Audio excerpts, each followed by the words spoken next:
રાતનો સમય હતો. હું ઓફિસેથી ઘરે પરત ફરી રહ્યો હતો. રસ્તામાં એક પુલ આવે છે, જ્યાં હું જોઉં છું કે એક યુવતી પુલની રેલિંગ પર ઊભી છે. નીચે ઊંડી નદીમાં કૂદવાની તૈયારી કરી રહી છે. એવું લાગતું હતું કે તે પોતાનું જીવન સમાપ્ત કરવા માંગે છે. મેં તરત જ મારી બાઇક બાજુમાં રોકી અને દોડીને તેની પાસે પહોંચી ગયો. બરાબર એ ક્ષણે તે કૂદવાની હતી, પણ મેં ઝડપથી તેનો હાથ પકડી લીધો અને પાછળ ખેંચી લીધી. તો નમસ્કાર મિત્રો, મારું નામ સંદીપ છે. હું એક કંપનીમાં નોકરી કરું છું અને મારી ઉંમર 32 વર્ષ છે. મારું મૂળ ગામ છે, પણ નોકરીના કારણે મારે શહેરમાં રહેવું પડે છે. રોજ મારી ઓફિસ સાંજે 6 વાગ્યે છૂટે છે, પણ તે દિવસે કામ વધુ હોવાથી 7:30 વાગ્યે છૂટી. હું બાઇક પર ઘરે જઈ રહ્યો હતો. રસ્તામાં એક મોટો પુલ આવે છે. જ્યારે હું ત્યાંથી પસાર થઈ રહ્યો હતો ત્યારે મારી નજર એક અજીબ દ્રશ્ય પર પડી. એક યુવતી પુલની રેલિંગ પર ઊભી હતી અને નીચે ઊંડી નદી વહી રહી હતી. મારું હૃદય જોર જોરથી ધડકવા લાગ્યું. મને લાગ્યું કે તે હવે કૂદવાની જ છે. મેં તરત જ મારી ગાડી રોકી અને દોડીને તેની પાસે પહોંચી ગયો. સાચે જ તે કૂદવાની તૈયારીમાં હતી, પણ હું ઝડપથી તેની પાસે પહોંચી ગયો અને તેનો હાથ મજબૂત રીતે પકડી લીધો. પછી તેને પાછળ ખેંચી લીધી. તે હાથ છોડાવીને ફરીથી કૂદવાનો પ્રયાસ કરી રહી હતી, પણ મેં તેને છોડી નહીં. તેની આંખોમાંથી આંસુ ધોધની જેમ વહી રહ્યા હતા અને તે સીચ પાડીને બોલી, મને છોડો, મારે મરવું છે. હવે હું જીવવા નથી માંગતી. આ સાંભળીને મારું હૃદય પીગળી ગયું. મેં તેને શાંતિથી સમજાવ્યું, જો શું થયું છે, મને બધું સારી રીતે કહે. ડરીને હાર ન માન. જીવન એટલું સરળ નથી કે તેને આમ જ છોડી દેવાય. પણ તે કંઈ પણ કહેવા તૈયાર નહોતી. ઘણી વાર સુધી મેં તેનો હાથ પકડી રાખ્યો. આખરે હું તેને મારી બાઇક પાસે લઈ ગયો, બેસાડી અને મારી પાણીની બોટલમાંથી પાણી પીવડાવ્યું. થોડી વાર પછી તે થોડી શાંત થઈ અને પછી તેણે પોતાના દુઃખભર્યા હૃદયની વાત મને કહેવા માંડી. તેણે કહ્યું, હું વિધવા છું. મારો દેવર મને સતત ત્રાસ આપે છે, મારી તરફ ખરાબ નજરે જુએ છે. આજે તો તેણે હદ કરી દીધી. મારા પર હાથ નાખવાનો પ્રયાસ કર્યો. હું ડરીને ભાગી આવી. હવે મારે ત્યાં પાછું નથી જવું. મરવું એ જીવવા કરતાં વધુ સારું છે. તેની વાત સાંભળીને મારા રૂવાડા ઊભા થઈ ગયા. આટલું દુઃખ, આટલી અસહાયતા એક યુવતીના જીવનમાં હોઈ શકે? મારું હૃદય અંદરથી હચમચી ગયું. મેં તેને હિંમત આપી અને કહ્યું, જો ભગવાન પર ભરોસો રાખ. દરેક મુશ્કેલીનો કોઈ ને કોઈ ઉકેલ હોય છે. આમ હિંમત હારીને જીવન છોડવું યોગ્ય નથી. પણ તે બોલી, આટલી રાત્રે હવે હું ક્યાં જાઉં? મારો કોઈ સહારો નથી. બાળપણમાં જ મારા માતા પિતા ગુજરી ગયા. મારા મામાઓએ મને ઉછેરી અને તેણે જ મારી લગ્ન કરાવ્યા. પણ હવે મારા જીવનમાં કોઈ નથી. તેના શબ્દોમાં જે નિરાશા હતી, તેણે મારું હૃદય ઊંડે સુધી સ્પર્શી લીધું. થોડી વાર વિચારીને મેં કહ્યું, તું 2-3 દિવસ મારી સાથે ઘરે આવ, પછી હું તને તારા મામાને ત્યાં મૂકી આવીશ. તે થોડી વાર ચૂપ રહી. તેણે વિચાર્યું અને પછી ધીમેથી માથું હલાવીને સહમત થઈ. તે પળે તેના ચહેરા પર દુઃખ સ્પષ્ટ દેખાતું હતું, પણ તેના રૂપમાં એક માસૂમ સુંદરતા પણ હતી. અંધારું હોવા છતાં તેનો ચહેરો કોઈ રોશનીની જેમ ચમકતો હતો. મેં તેને મારી બાઇક પર બેસાડી અને ઘરે લઈ ગયો. મારું ઘર પુલથી લગભગ 3 કિલોમીટર દૂર હતું. સમય ઘણો થઈ ગયો હતો, તેથી મેં તેને કહ્યું, પહેલાં આપણે ખાવાનું ખાઈ લઈએ. પણ તે ખાવા માટે તૈયાર નહોતી. તેમ છતાં મેં રસ્તામાં એક હોટલમાંથી શાકભાજી અને રોટલી પેક કરાવી. ઘરે પહોંચ્યા પછી મેં તેને ફ્રેશ થવાનું કહ્યું. પછી અમે બંનેએ સાથે ખાધું. ખાતી વખતે તે ખૂબ જ શરમાતી હતી. મારી તરફ જોવામાં પણ સંકોચ અનુભવતી હતી. પણ ઘરે આવ્યા પછી મને તેનું સાચું રૂપ દેખાયું. તેના લાંબા રેશમી વાળ, ગોરો રંગ, નાક નક્ષીની સુંદરતા અને ચહેરા પર દુઃખ હોવા છતાં ઝળકતી સુંદરતા જોઈને હું એક ક્ષણ માટે થંભી ગયો. તે એટલી સુંદર હતી કે મારી નજર તેના પરથી હટતી ન હતી.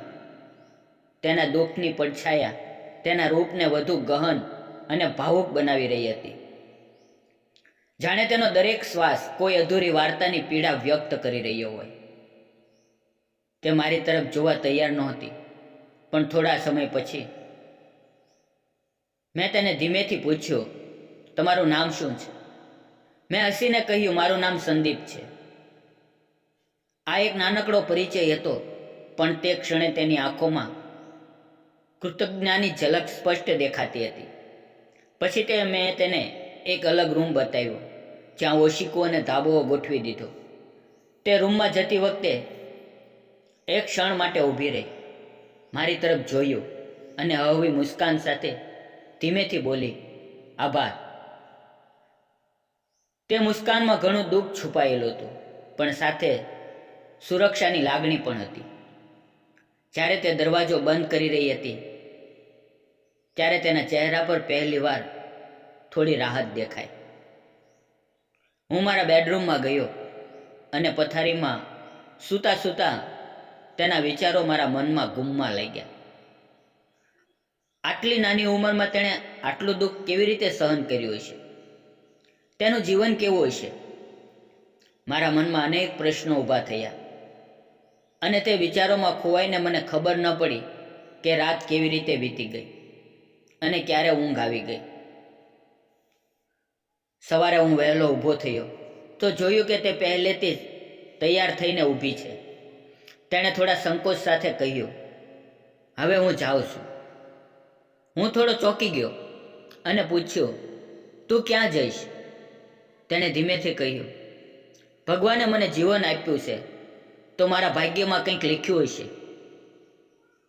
જોઈએ, જો કામમાં આવશે તો આગળ વધીશ.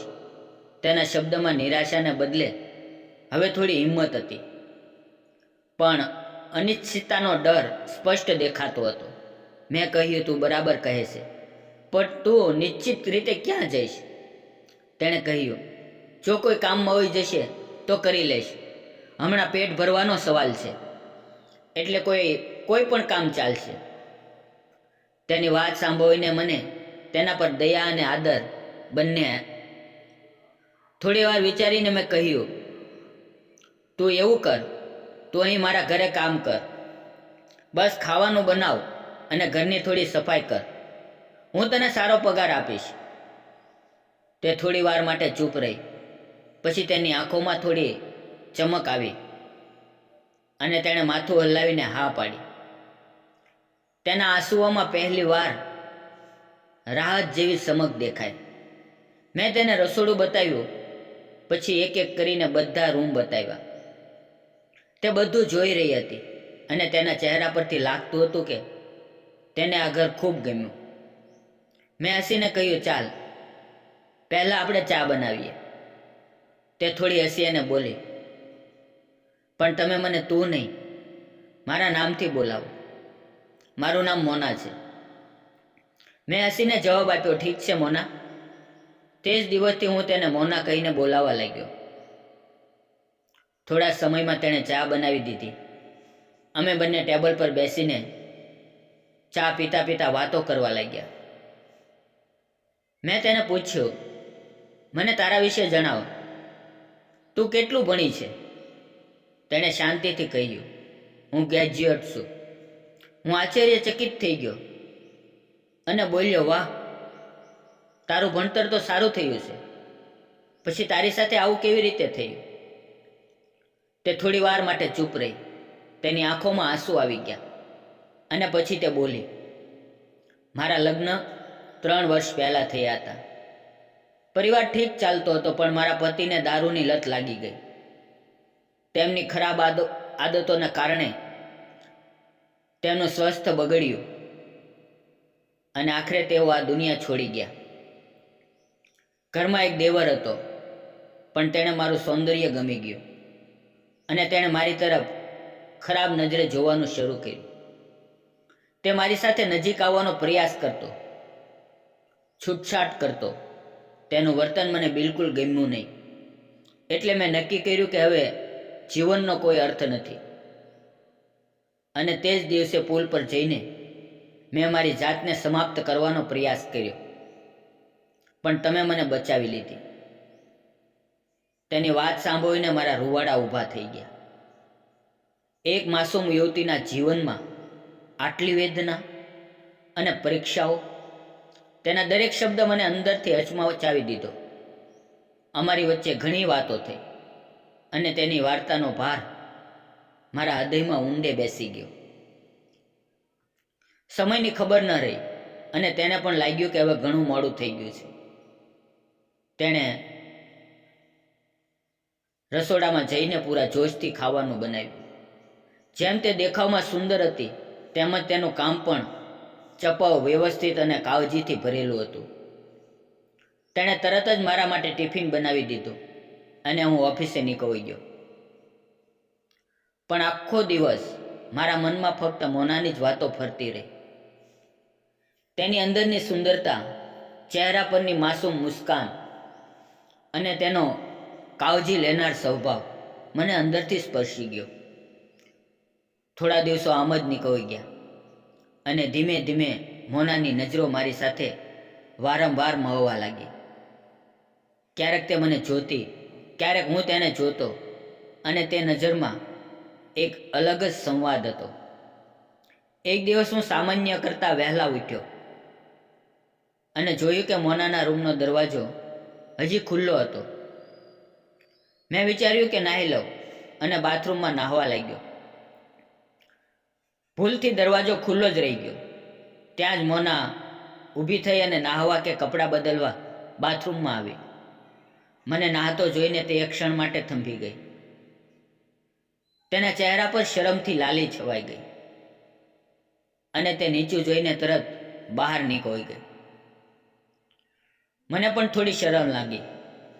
જ્યારે હું બહાર આવ્યો તો મોના મારી તરફ નજર નહોતી ઉઠાવતી, પણ તેના ચહેરા પર શરમાવ મુસ્કાન હતી.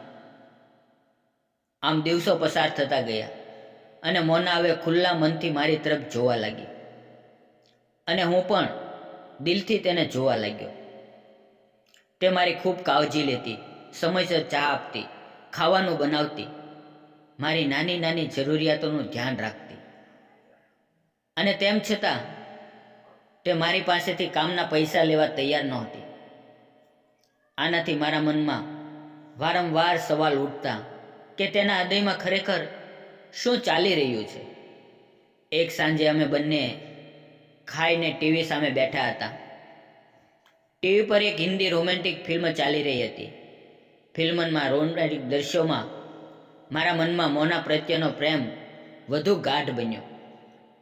મેં તેના ચહેરા તરફ જોયું અને તેની આંખોમાં એક હળવો ભાવ દેખાયો, જાણે તે પણ મને કંઈક કહેવા માંગતી હોય. હું ઊભો થઈને તેની બાજુમાં બેઠો. મોનાએ એકવાર મારી તરફ જોયું અને પછી ફિલ્મમાં ધ્યાન લગાવી દીધું. તેના ગાલ પરની શરમની લાલીએ મારું મન મોહી લીધું. મેં ધીમે ધીમે મારો હાથ તેના હાથ પર મૂક્યો અને હવેથી દબાવ્યો. તેણે હાથ ખેંચ્યો નહીં. હવે તેની આંખોમાં ડર ન હતો, ફક્ત એક અલગ આકર્ષણ હતું. અમારી નજરો મોવી અને તે ક્ષણે એવું લાગ્યું કે સમય થંભી ગયો. મેં પ્રેમથી કહ્યું, મોના, મને તું ગમે છે. તું મારી આટલી કાળજી લે છે, મારી દરેક જરૂરિયાતનું ધ્યાન રાખે છે, પણ તું મારી પાસેથી પગાર કેમ નથી લેતી? સાચું કહે, તારા મનમાં શું છે? મોનાની આંખોમાં આંસુ આવી ગયા અને તે ધીમેથી બોલી, તમે મારું જીવન બચાવ્યું, મને આશરો આપ્યો. જ્યારે બધાએ મને છોડી દીધી ત્યારે તમે મારી સાથે ઊભા રહ્યા. હું જે પણ કરું છું તે પૈસા માટે નહીં, દિલથી કરું છું, કારણ કે મારા મનમાં તમારા માટે એક અલગ જ લાગણી છે. આ સાંભળીને મારા હૃદયની દરેક ધડકનને નવી ઓળખાણ મળી, જાણે પ્રેમને શબ્દો મળી ગયા હોય. તેણે કહ્યું કે મારા ઉપકાર ક્યારેય નહીં ચૂકવી શકે, એટલે પૈસા નથી લેતી. અને પછી અચાનક મોનાએ મને ગળે લગાવી લીધો અને કહ્યું કે તેને હું ગમવા લાગ્યો છું. તે ગળે લગાડવામાં એટલો સ્નેહ અને સાચો પ્રેમ હતો કે મારી આંખો ભરાઈ આવી. મેં પણ તેને દિલથી ગળે લગાવી અને તે જ પળે અમારો સંબંધ વધુ મજબૂત બની ગયો. આમ દિવસો પસાર થતા ગયા અને અમારા સંબંધને લગભગ 6 મહિના થઈ ગયા. આ દરમિયાન મેં મારા માતા પિતા સાથે ફોન પર વાત કરી અને બધું સાચે સાચું કહી દીધું. મેં કહ્યું કે મોના મારા જીવનમાં આવી છે અને હું મારું બાકીનું જીવન તેની સાથે વિતાવવા માંગુ છું. શરૂઆતમાં મારા માતા પિતા થોડા આશ્ચર્યમાં પડ્યા, પણ તેમણે કહ્યું, તું એકવાર મોનાને લઈ અને ગામડે આવ, અમે તેને મળવા માંગીએ છીએ. પછી મેં હિંમત કરીને 6 મહિના પછી મેં મોનાને મારા માતા પિતા સાથે મળવા લઈ ગયો. તેમને મોના ખૂબ ગમી. મેં પહેલેથી જ તેમને મોના વિશે બધું કહી દીધું હતું, એટલે તેમના મનમાં કોઈ શંકા ન રહી. ઉલટાનું તેમણે અમારા સંબંધને આશીર્વાદ આપ્યા અને લગ્ન માટે તરત જ હા પાડી. પછી અમારા ગામમાં ખૂબ ધામધૂમથી અને આનંદથી મારા અને મોનાના લગ્ન થયા. લગ્નના દિવસે આખું ગામ આનંદથી ઝૂમી ઉઠ્યું. ચારે બાજુ રોશની અને મંગળ ધ્વનિઓ ગુંજી રહી હતી અને મારું મન તો બસ મોનાની આંખોમાં ખોવાયેલું હતું. હવે અમે બંને મળીને ઘર સંભાળીએ છીએ અને ખુશીથી જીવન જીવીએ છીએ. મોના મારા જીવનની સૌથી મોટી ભેટ છે, મારો સાચો પ્રેમ છે. આજે તે ગર્ભવતી છે અને તેના પેટમાં અમારા બંનેના પ્રેમની એક નાનકડી નિશાની વધી રહી છે. તેના ચહેરા પર માતા બનવાનો આનંદ જોઈને મારું હૃદય ભરાઈ આવે છે. દોસ્તો, જીવનમાં સાચો સાથ આપનારો સાથી મળવો એ સાચી નસીબ છે. તમને શું લાગે છે, મેં અને મોનાએ મળીને જે લગ્નનો નિર્ણય લીધો તે યોગ્ય હતો કે ખોટો? તમારા વિચારો કોમેન્ટમાં જરૂર લખજો. જીવન ભલે ગમે તેટલી મુશ્કેલીઓ, દુઃખ અને એકલતા આપે, પણ જો કોઈ વ્યક્તિ દિલથી તમારો પ્રેમ કરે અને તમારો સાથ આપે તો જીવન ફરીથી નવેસરથી ઉજ્જવળ બની ઉઠે છે. સાચો સાથ, વિશ્વાસ અને પ્રેમ આ જીવનની અસલી તાકાત છે. તો હાર ન માનો, આશા ન છોડો, કારણ કે કાલે તમારું જીવન કોઈ નવી શરૂઆતની રાહ જોઈ રહ્યું છે.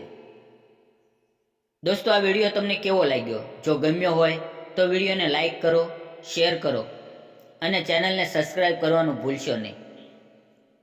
મિત્રો, આ વિડીયોમાં આવેલા નામ, પાત્ર અને ઘટના ફક્ત કાલ્પનિક હતા. તેનો કોઈ પણ વ્યક્તિ, જાતિ કે ધર્મ સાથે સંબંધ નથી. આ વિડીયો ફક્ત મનોરંજન અને શૈક્ષણિક હેતુ માટે બનાવવામાં આવેલો છે. ફરી મળશું આવતીકાલે એક નવી વાર્તાની અંદર. ત્યાં સુધી આવજો. વિડીયો પૂરો જોવા બદલ ધન્યવાદ મિત્રો.